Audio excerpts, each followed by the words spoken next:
right.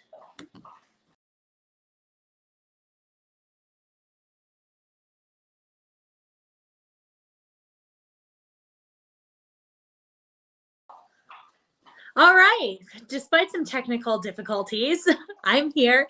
Allie Hartwick talking to some of our favorite comedians, as we love to do here at Comedy 1031. This morning is no exception. We have Matthew Broussard. Hello. Hello, how are you? I'm good, thank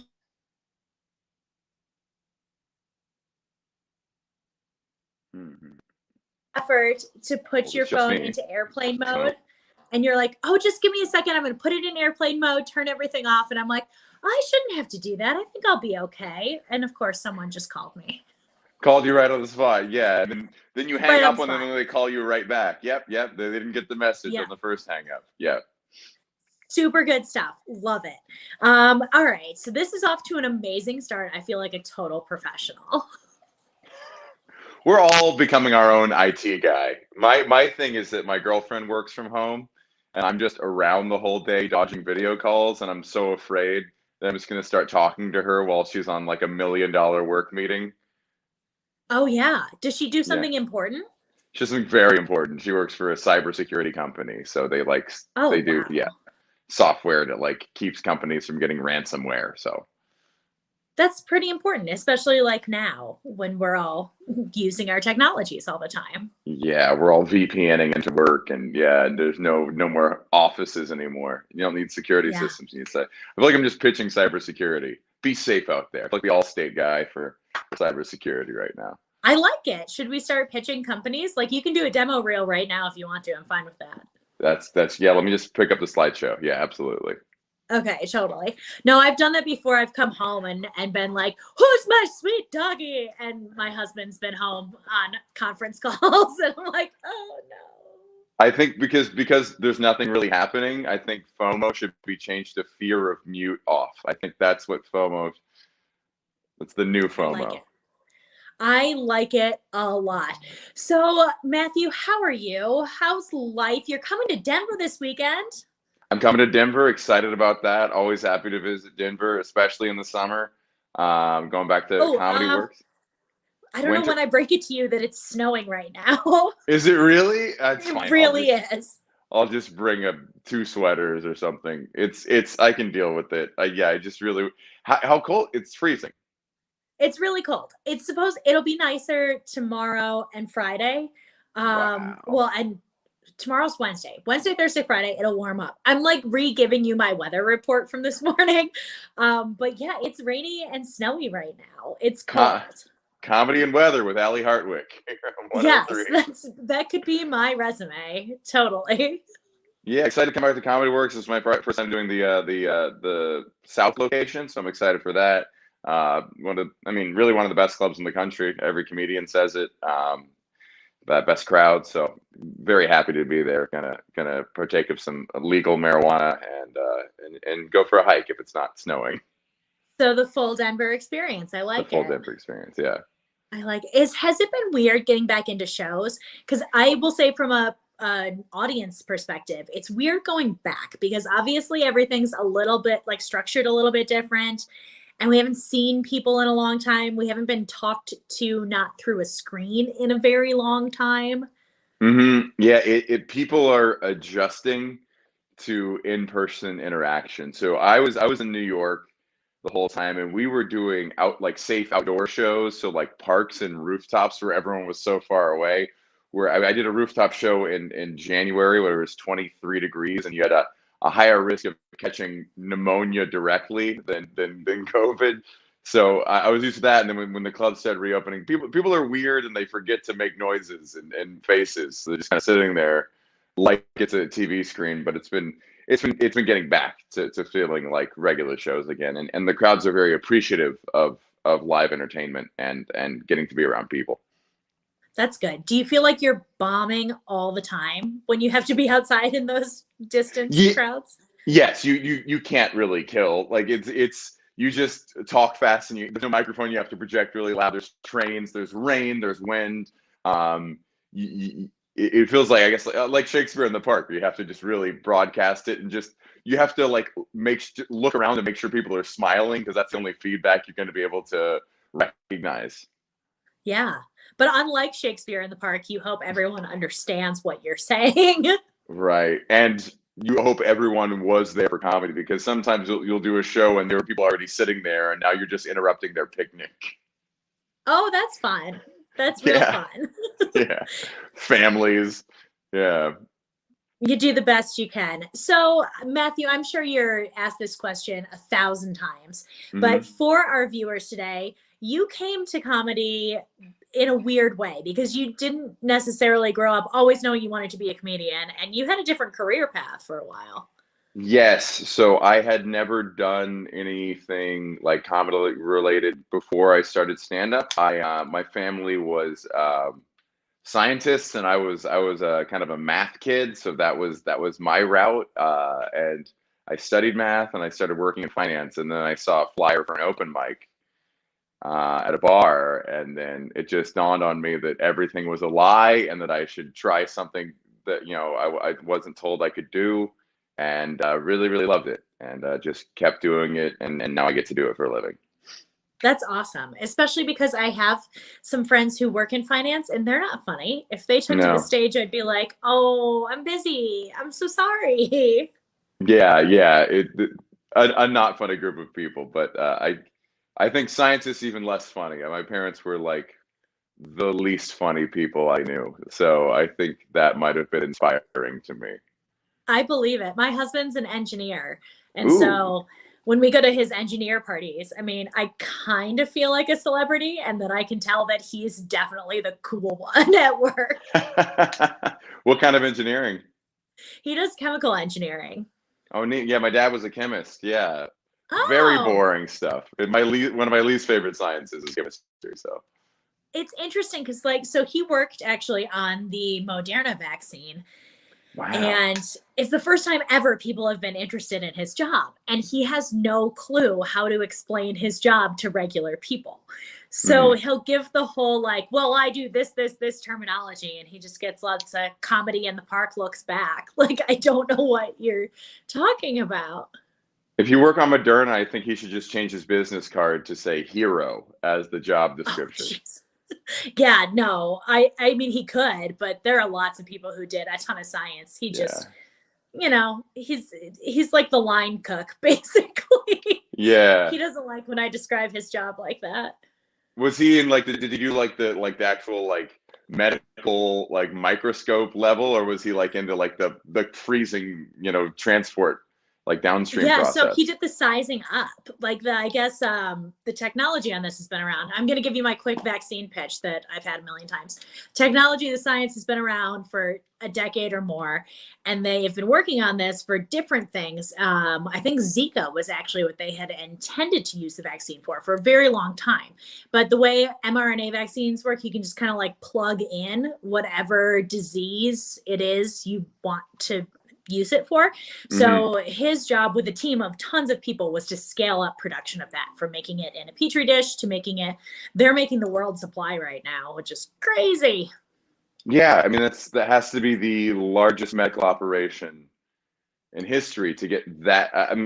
That I could think of, to make that many in that short of time. I can't imagine it's been done. I guess maybe like that many aspirin are made in a day, but like a new drug to Which is just, funny because yeah. they used to have like naproxen, I think, was their the big contract they had before this. So they went from like making basically aspirin to uh, COVID vaccine stuff. It's crazy. This is like the least funny interview though I think I've ever done on here.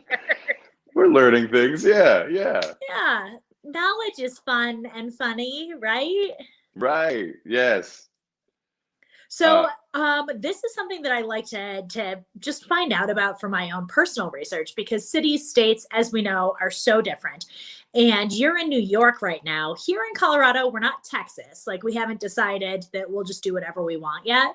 But things are starting to be a little more normal. What's your whole re-entering the world process like right now in New York?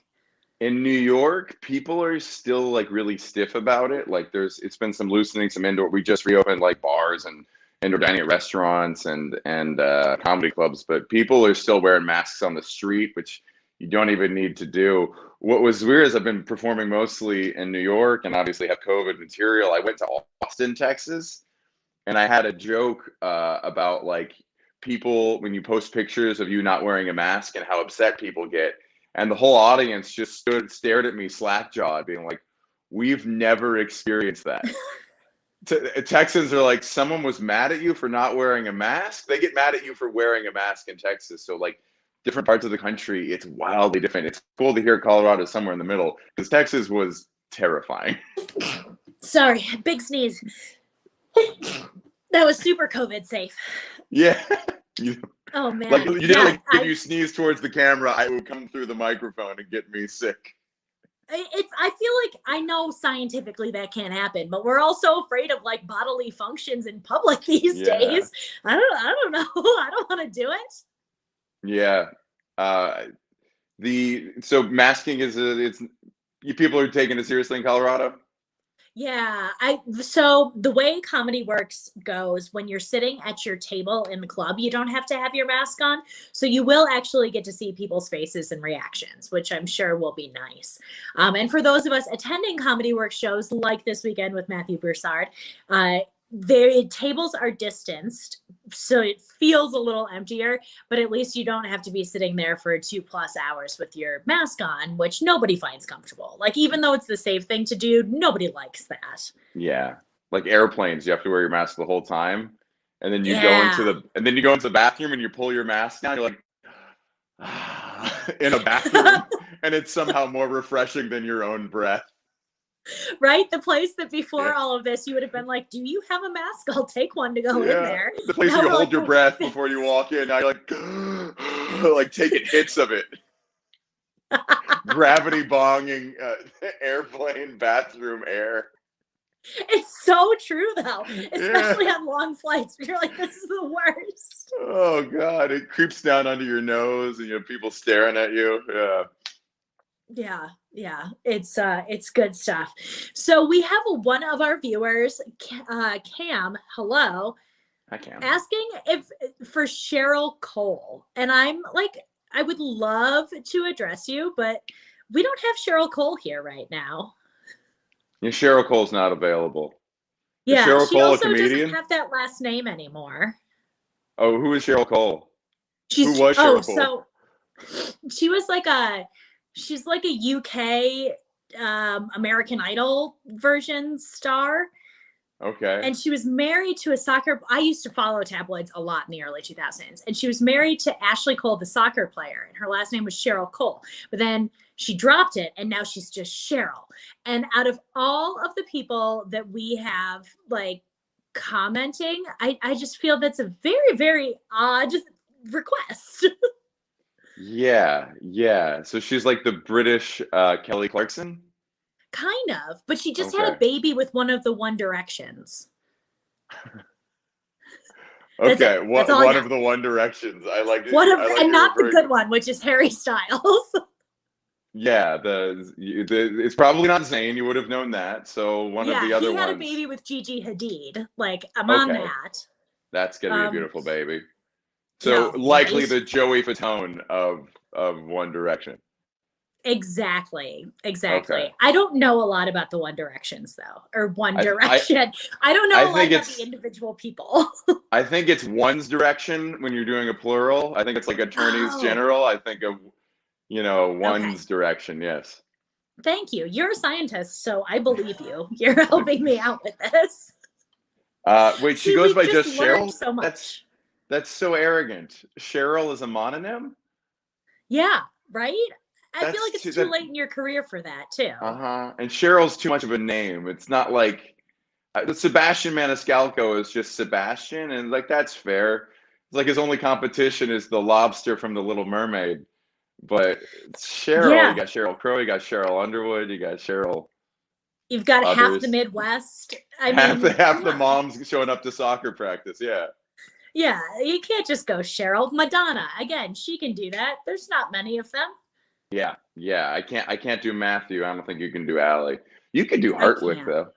No? I could, except every member of my dad's side of the family does that. So it's funny, like whenever somebody just shouts out Hartwick, you get like 7 people being like, yeah, because it's, I guess, just an easy nickname. What annoys me is I have an older brother, and my cousin calls him Broussard. And it's like, that's my name too. You can't, you're our family. You can't call one of us Broussard. You know, 7 Broussards. He doesn't own that one. He's not even the oldest. What about my dad and my mom? You know what I mean? Yeah, why did he get that one? I don't know. It's even my name on the screen right now, Broussard. Yeah. Yeah. I Yeah, mean, I think you can take it. You take the name. You're I'll own probably the Broussard. most out there of all of them. Probably of my direct family. But now there's a Matt Broussard who's a chef, and he's doing Oh. really well. A chef named Matt. Why am I promoting him? I'm I don't giving know. out Is his he a Instagram. good chef? I'm actually sitting He's here thinking like, oh, food. he's a very good chef. He was Forbes 30 under 30. He's brilliant at what he does. He does these short videos. Again, check out Matt Broussard, a chef named Matt on Instagram. I'm just going to promote him and hope he promotes me in return. Do you know what you should do is team up and give people like comedy and food. Oh, yeah. Well, that's a good idea. You Yeah. could do it. You could make like a YouTube channel where you're just funny, and I don't know if you're good at cooking, but you I'm can pick not. if you're good or okay, great. Be bad at cooking, and he'll be good at it, and you make jokes, and he makes food, and then you guys have a YouTube channel, and you credit me and give me some of your dollars. That sounds great. What if he's funnier than me too, and then I have to just die? Well, that sounds like a question for your therapist, not for me. Well, a chef named Matt. Is Hartwick super? That's not I know Hardwick. Yeah, a lot of people mistake me for Hardwick, like Chris Hardwick. Yes. And I think there are more of those than there are T Hartwicks. I didn't do any research. I'm not that person who's like, ooh, take my DNA and tell me who I'm related to. Like, I don't care. I don't like the ones I am related to that much. I don't need more. And where are you from originally? I'm from Buffalo, New York. Oh, yay. Upstate. Yeah, that's No, not upstate. Western. Jesus. everything north of New York City is upstate New York. Synecdoche is upstate New York to me. First of all, it's Schenectady, and I used to live there, and that is upstate. You used to live in upstate, But or what's the one right above it? Poughkeepsie? No, that's. Well, there's like Albany, then you get into the Adirondacks, and then. But no, there's so many regions to New York. You've got Western, you've got Central, you've got Downstate, whatever. The Adirondacks. This is not. See, everybody thinks New York is just the city. It's 5 boroughs and the rest. Yeah. No. I know politically, population-wise, sure. Okay, that makes sense. But Yeah. I'm calling on everyone from Western New York right now to stand up and be like, yeah, there are 4 regions to New York State. What is Western like the Midwestern? Is it like Michigan accents and? We have our Great Lakes accent. Yeah. Yeah. I mean, it's there. I would say, yeah. Do you have one? Close to a Michigan accent. I don't think so. This is just I don't how think I you talk. do either. Yeah. I have some friends who definitely. It's kind of like this accent, and like your A's are really eh. Yeah. Yeah. I'm from the South. I don't have the accent either. You don't. You escaped it. How? I escaped it. My dad grew up in Louisiana. He had a Cajun accent, and then he went to college and got a PhD in chemistry, and he got rid of his accent because he thought it made him sound dumb. Oh man. I mean, yeah. I won't comment on that because I don't want people to get mad, but I can see the logic behind that. There's no Cajuns living in Colorado. They're all in Louisiana. You won't offend anyone. We're not a spread out people. Yeah. But I would have loved to have seen a Cajun scientist. That would be fun. That's a spicy electron right there. Yeah, just like a fun, silly Especially Cajun. Because like scientific terms people already don't understand. Now throw a really tough accent with it. Yeah, you don't see that enough. Lawyers can have Southern accents. Scientists cannot. It's unfair. Yeah. Well, if the lawyers have Southern accents, they have to be played by Matthew McConaughey in the movie about themselves. Yes. I think that's a prerequisite. Exactly. And wearing seersucker. Oh, yeah, obviously. Is there another option? And fanning themselves in a courtroom that doesn't have AC. I think that's the rule to being a Southern lawyer. Just big fans that add visual interest. Yes. I I lost the thread. Yeah. I don't know. I think we're just like talking about an amalgamation of Southern lawyer movies, which means it's probably time to wrap this up because we should be talking about your shows at Comedy Works this weekend. Comedy Works South. We've got a link that's been scrolling the whole time right down there. Matt, I don't know which you prefer. Anything you'd like to share with us before I kick you off my screen? Yeah. Check me out on social media, Monday Punday on all social media platforms. And I'm selling illegal merch at the show. Come to the show. I'll be selling illegal merchandise that is a massive trademark infringement, and I cannot sell it online. But usually Warner Brothers lawyers don't show up to the show. So if you want to know what the illegal merch is, come check it out and maybe buy some. It sounds salacious. I mean, you didn't have to let people know it was a copyright infringement. I mean, that I'm a bad boy. Yeah. Oh. I'm the AJ McClain of this. Is he the bad boy? Which one's the bad boy? That's a Backstreet Boy, I think. Whatever. One Direction, Backstreet Boy. I don't know. Just always be Harry Styles. If you have a choice, always be Harry Styles. ABHS. Always be Harry Styles. Yep. That'd be my motto for everyone. Thanks, Allie. Yeah. Thanks for joining us this morning. We will have this interview as well as many more interviews on our website, comedy1031.com. We will also have a link to tickets for this show posted right here on Facebook, on our YouTube channel, so you can snatch those up if you're in Denver. Thanks for joining us today.